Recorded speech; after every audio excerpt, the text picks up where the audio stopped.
Institute of Technology in New York. Summer's research explores how evolving perceptions of gender shape historical interpretations of men's fashion in the United States and England. And her recent article, Modern Monstrosities, the Depth and Breadth of the Oxford Bags Phenomenon, was published in Dress this spring. So welcome, Summer.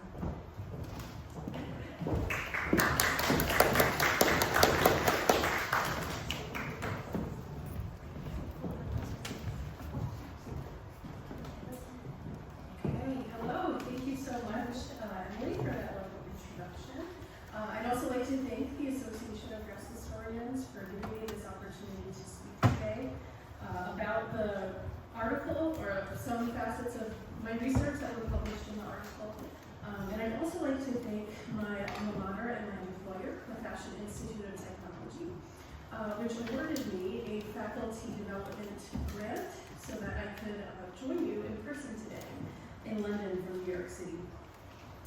So my paper today is titled Oxford Bags Redefining Modern Masculinity in Jazz Age Britain, and it focuses on a menswear trend that emerged in 1925, meaning that it turns 100 this year. Also referred to as Oxford trousers or simply bags, their voluminous size, variety of fashion colors, and modern sensibilities made waves at a time when it was believed that British men's clothing should be well-tailored, somber, and inconspicuous above all else. Now, one would be forgiven for not immediately understanding that the term Oxford bags refers to a style of trousers, as the term is somewhat of a misnomer. There's no explanation for how they got their name, aside from the observation that they are simply baggy. Like standard men's trousers of the day, they were typically made in wool flannel fabric, with creases running along the center front and upturned cuffs at the bottom, seen here in this extant example at the Los Angeles County Museum of Art. The characterizing element of bags was their baggy fit, though there were no exact dimensions that a pair of trousers needed to be considered Oxford bags. A width of 23 to 25 inches at the knee was considered a moderate size for bags, while exceptionally extravagant pairs were estimated at 36 inches. Although the most visually impressive photographs to survive and be proliferated are extreme examples like these that you see on the screen, which were created in exaggerated proportions, like the stage costume that Scottish actor and singer Jack Buchanan wears in the press image on the left. As is the case with many items in the history of clothing, there is an element of mythology around the invention of Oxford bags. Presumably, they were named for Oxford University because of the style's popularity among male students there. There are competing theories around why they were invented, though a popular one states, quote, "The dean of a college objected to +4s in the hall, so the enterprising undergrad invented a loose pair of flannel trousers which he could slip over them. The practice spread and the tailors were not slow to develop the idea," end quote. In this version of events, the fashion was prompted by an objection to +4s, a short pair of baggy trousers like knickers. These were considered casual sportswear and therefore not proper to wear into town, as you see in this photo, or to class. Ironically, Oxford bags themselves would go on to be banned by multiple English schoolmasters. Although contemporary reports state that the style was adopted originally by Oxford students, others asserted that it had its origin among the students of Cambridge University. Either way, for such a peculiar fashion to emerge out of Oxbridge, regardless of exactly how it emerged, is no surprise. Writing in The Psychology of Clothes, published in 1930, English psychologist John Claude Flugel detailed many theories why the average British man was reluctant to adopt dress that was conspicuous or different from the mainstream, such as fear of ostracism. However, he observed that there was an exception when it came to the atypical clothing worn by students at universities like Oxford and Cambridge. Flugel contended that students of such elite, tight-knit universities tend to only care about the opinions of their student body, Therefore, these students were free to initiate peculiar fashion trends among themselves and did not fear criticism from outsiders. And criticized they were. Take, for example, this small cartoon published in a Brooklyn-based newspaper in 1926, in which one woman says, "These fellows with their Oxford bags and Crichton vests, I wonder what they can be thinking of." And her friend responds, "Why, nothing, of course." Also, the following was published in the Aberdeen Journal in September of 1925. Lady Henry Wilson, widow of the late Sir Henry Wilson, has a better use for Oxford trousers than making young men look un-English and stupid. And she desires to turn these exaggerated garments into warm and serviceable clothes for the poor children of Southern Irish loyalists. Mrs. Wilson's remarks are indicative of the greater feeling among Britain's older generation, their dislike of the bright young things, and their hope to see British men's clothing return to the sensibility displayed in the good old days before the First World War.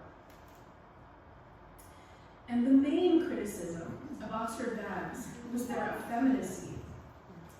Flugel explained that modern menswear was characterized by uniformity, simplicity, and good tailoring. He called this phenomenon the Great Masculine Renunciation, writing that British men, quote, gave up their right to all the brighter, gayer, more elaborate, and more varied forms of ornamentation, leaving these entirely to the use of women, and thereby making their own tailoring the most austere and ascetic of the arts, end quote. By the 1920s, Americans and Europeans strongly held the belief that tailoring was masculine, while drapery was inherently feminine. In a debate before the London Society of Economics in 1925, an English author named Rebecca West compared the look of bags to floor-length twin skirts, joking that even the most feminine women had never worn two skirts at once. However, even at the time, the inherent femininity of skirts was challenged. In a rebuttal of West, one man disagreed by pointing out that the Janissaries, privileged soldiers who made up the standing army of the Ottoman Empire from the late 14th century to 1826, wore baggy trousers called shalwar. The debater therefore served to point out that voluminous garments historically had been worn by masculine soldiers who were fierce and surely not seen as effeminate. Also, in European history, slim silhouettes and bifurcated garments were not always standard for men. Bags inspired 1920s British folk to reflect on earlier periods when more loose-fitting forms of legwear, such as the petticoat breeches of the mid-17th century, were seen as both fashionable and masculine in Europe. To some observers, the color of Oxford bags was the greatest cause for hostility. This May 1925 coverage of 8's Week at Oxford, the university's main intercollegiate rowing event of the year, described bags in an array of blue, mauve, sage green, toffee, and Indian skin, shades associated with women's fashions for clothing and hosiery. In combination with their resemblance to skirts, a writer for the Gloucester Citizen felt that bags' use of, quote, bright and delicate shades of the ladies' dresses appeared to be signs of a determined effort to compete with women's fashion, a passion for slavishly following impractical fashion trends, after all, was firmly believed to be feminine.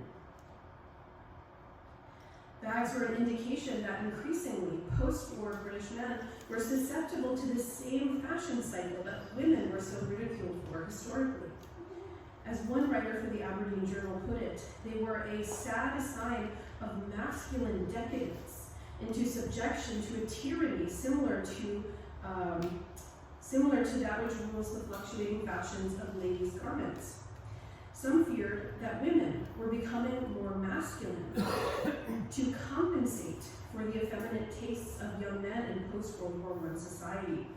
So the fact that some men adopted colorful Oxford bags at the same time that women's silhouettes and hairstyles were becoming more masculine was alarming for people who saw them as reflections of blurring gender roles. Despite these criticisms, by the fall of 1925, tailors advertised Oxford bags both near and far. And the Cheltenham Chronicle, published in nearby Gloucestershire, to the Columbia Daily Spectator, a student publication from Columbia University in New York City.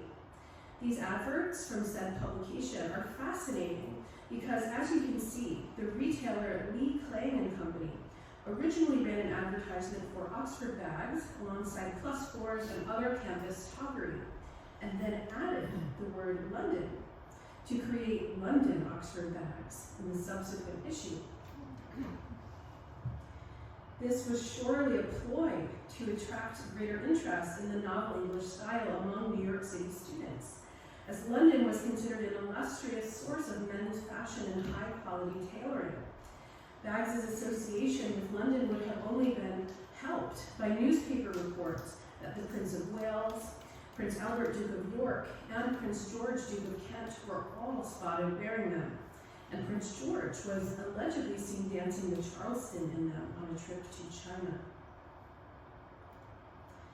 On a related note, during the height of what is considered the Jazz Age, Oxford bags were worn by jazz musicians and dancers alike. For example, this photograph of jazz musician Boyd Kelly and his band performing in Chicago in the 1920s showcases oversized loose-fitting trousers. And in 1926, one flapper interviewed by the Hull Daily Mail complained that Oxford bags made it dangerous to do the Charleston with male dance partners. She claimed that as their bagginess flapped about, they impeded her dance moves and even caused her to trip. Also, some have speculated that Dr. Alfred Charles Jordan partially drew inspiration from the trend for Oxford bags when he established the Men's Dress Reform Party in England in 1929. The party was organized around principles summarized in the following quote: "The ladies have changed their fashions to suit the times, but the men remained the same." A top priority for the party was the banishment of conventional trousers.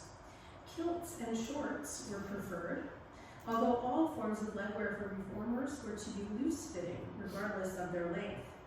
It would be decades before the party's ultimate goals were realized. However, the 1930s saw somewhat of a revolution in men taking a greater interest in their clothing, which now prioritized freedom of movement. That being said, by 1929, fashion commentators declared that Oxford bags were quite dead.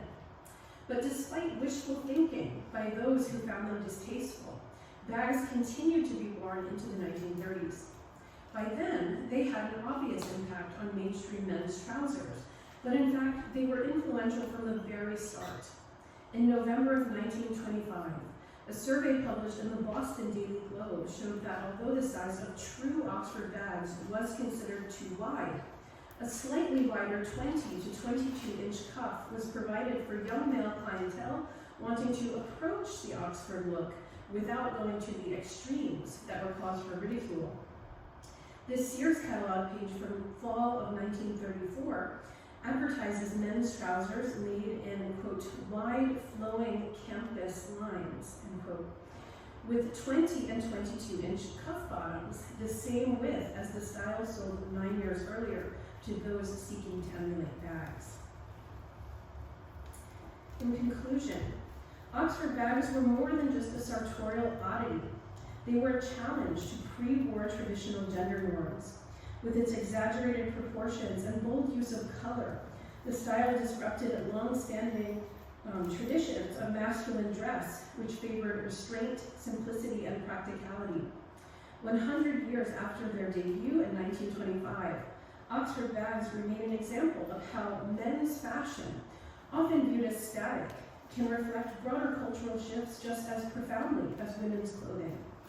And while that brings me to the end of my presentation, I did manage to write about 7,500 words on this subject with 140 footnotes. So if you'd like to check that out, then please do scan the QR code on the screen, and that will bring you to my article published in Dress, Modern Monstrosities, the Depth and Breadth of the Oxford Bags Phenomenon, and I would also be happy to connect on social media. Thank you.